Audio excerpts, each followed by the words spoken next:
அனைவருக்கும் வணக்கம். இன்னைக்கு நாம தமிழ் கடவுளான முருகப்பெருமானின் வீடுகளில் ஒன்றான பழனி மலையில பார்க்கலாம். சித்தர்கள் வாழும் மலைனா திருவண்ணாமலை சொல்லுவாங்க. அதே போல முருக பக்தர்களுக்கு பழனி மலையே சொல்லலாம். இங்கு சித்தர்கள் மட்டுமில்லாம பக்தர்களுடைய பலருக்கு முருகப்பெருமான் குழந்தை வடிவில் இன்னும் காட்சியளித்து வராரா.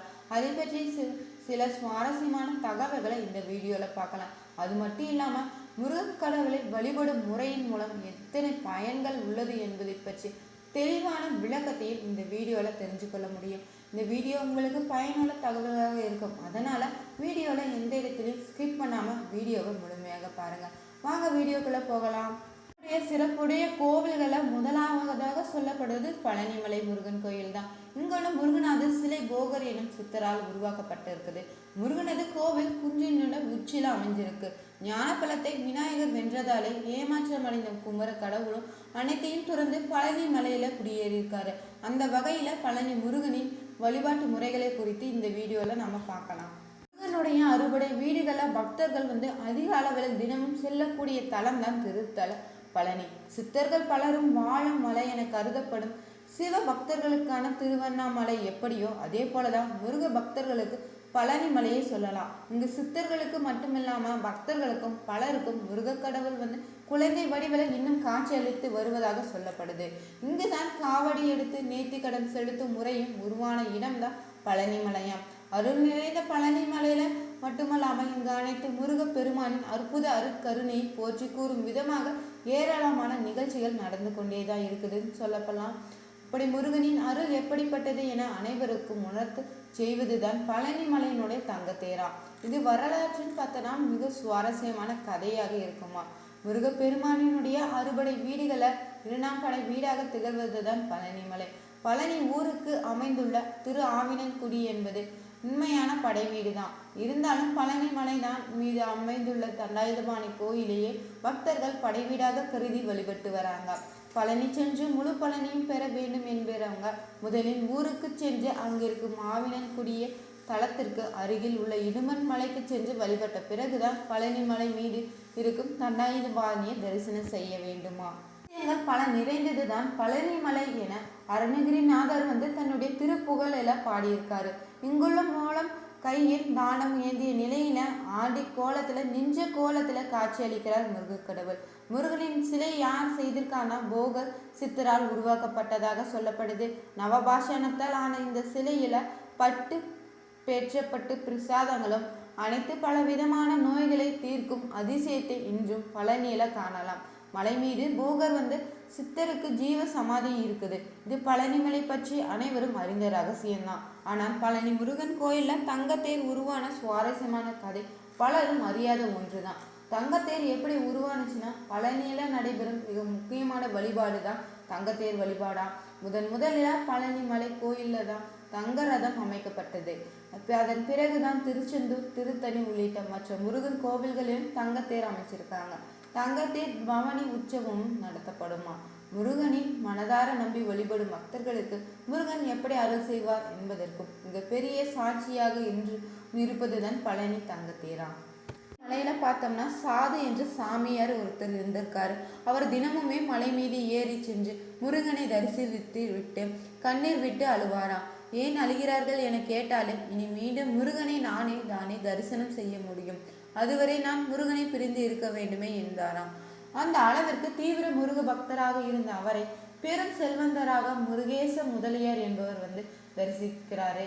முருகேசா முதலியார் பழனி கோவில நிர்வாகியாக இருந்தாராம். சாது சாமியிடம் சென்று, சாமி, என்னிடம் அளவில்லாமல் செல்வம் இருக்குது.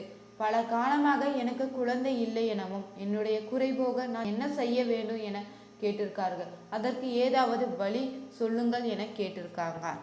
கேட்டதும் சாது சாமி என்ன பதில் கூறியிருக்காருன்னா, இந்த மலையை நிரம்பி வழியும் அளவுக்கு பால் அபிஷேகம் செய் என்றிருக்காரா. சிறிதும் யோசிக்காத முருகேச முதலியாரும் பல ஊர்களில் இருந்தும் பால் வரவழைத்து முருகனுக்கு பால் அபிஷேகம் செய்திருக்காங்க. அந்த அபிஷேகம் பால் வழிந்து மலையே நினைந்ததாம். மலையில வழிந்து ஓடும் அளவிற்கு அபிஷேகம் செய்கிறாங்க. சிறிது நாட்களிலே முருகேச முதலியாருக்கு 2 ஆண் குழந்தைகள் பிறந்திருக்குது. ஆனந்தம், பக்தி, உணர்ச்சி பெருக்கல பழனி மலைக்கு ஓடி வந்த முருகேச முதலியாரும் சாதுசாமி காலில் விழுந்தோம் சாமி, நான் 1 கேட்டேன், ஆனால் முருகன் எனக்கு 2ஆக கொடுத்து விட்டார். முருகப்பெருமானுக்கு நான் ஏதாவது செய்ய வேண்டும் என நினைக்கிறேன் என சொல்லியிருக்காரு. என்ன செய்ய வேண்டும் என சொல்லுங்கள் என கேட்டிருக்காங்க. பதிலளித்த சாது சாமியும், நீ கொடுத்த முருக வாழ போகிறான், அனைத்தும் அவனுடையது.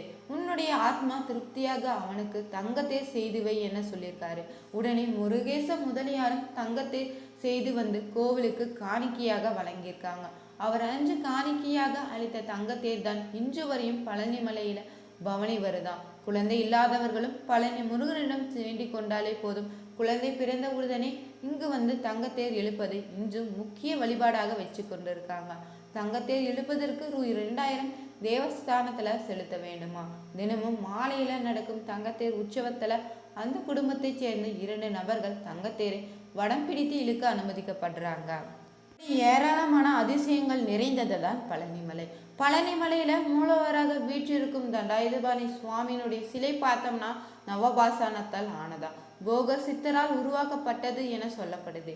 நவபாஷான சிலை உருவாக்கப்பட்டது பார்த்தோம்னா கிட்டத்தட்ட 2500 ஆண்டுகளுக்கு முன்னர் உருவாக்கப்பட்ட ஒரு சிலையை இன்று வரையும் மருத்துவ குணம் மாறாமல் பழனி முருகன் சிலை பற்றிய பல விஷயங்கள் அதிசய வைக்கத்தக்கதாக இருக்குது. நவபாஷானம் என்றால் என்னன்னு பார்க்கலாம்.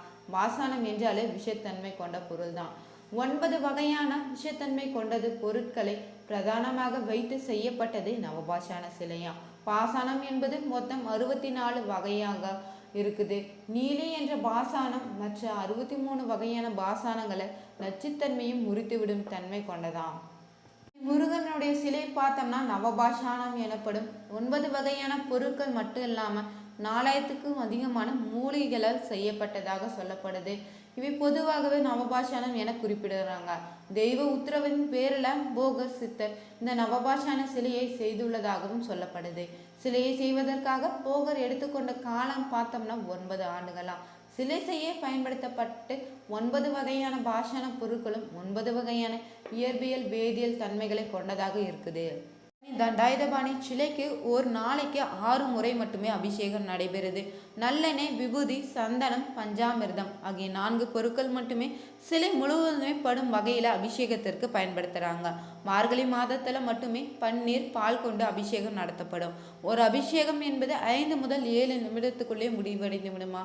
ஒரு அபிஷேகம் அலங்காரம் முடிந்து விட்டாலே மீண்டும் அடுத்த அபிஷேகம் நடைபெறும் வரையும் மாலை அணிவிப்பதோ அர்ச்சனை செய்வதோ முருகனுக்கு கிடையாதாம்.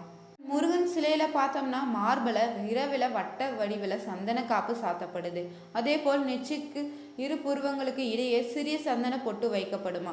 பழனி முருகனுடைய சிலை எப்போதுமே உஷ்ணத்துடன் இருப்பதாலே சந்தன காப்பு ஈடுபடுவதாக சொல்லப்படுது.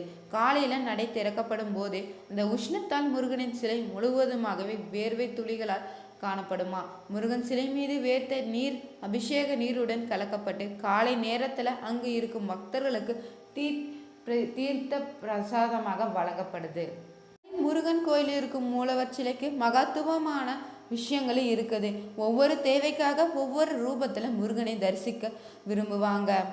திருமணம் வரம் பார்க்க சென்றாலும் திருமணம் நிச்சயமாகிவிட்டது என்பதனாலும் பத்திரிகை கொடுக்கவும் ராஜ அலங்கார தரிசனம் செய்யலாம். புதுமனை வாங்குவது, விற்பது, வீடு வாங்குவது, கட்டுவது, கிரக பிரவேசம் செய்வது போன்ற நல்ல நிகழ்வுகளுக்கு நம்மால் இயலக்கூடிய விஷயங்களுக்கும் இறைவனின் ஆசீர்வாதம் கிடைக்க ராஜ அலங்கார கோலத்தை தரிசனம் செய்து வழிபடலாம்.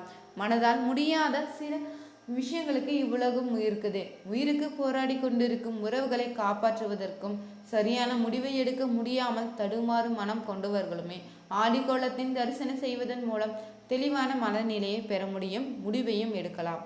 ஆடிக்கோலத்தை பெரும்பாலும் முற்றும் துறந்த ஞானிகளும் ரிஷிகளுமே சித்தர்களுமே வழிபடுவாங்களாம். குடும்ப நிலையை கடந்து வாழ்பவர்களுக்கு இந்த கோலத்தை தரிசனம் செய்ய போராடுவாங்க. மிகுந்த சக்தி வாய்ந்த ஆடிக்கோள தரிசனம் செய்வது மகத்துவமான பலன்களை கொடுக்கக்கூடியதாக சொல்லலாம்.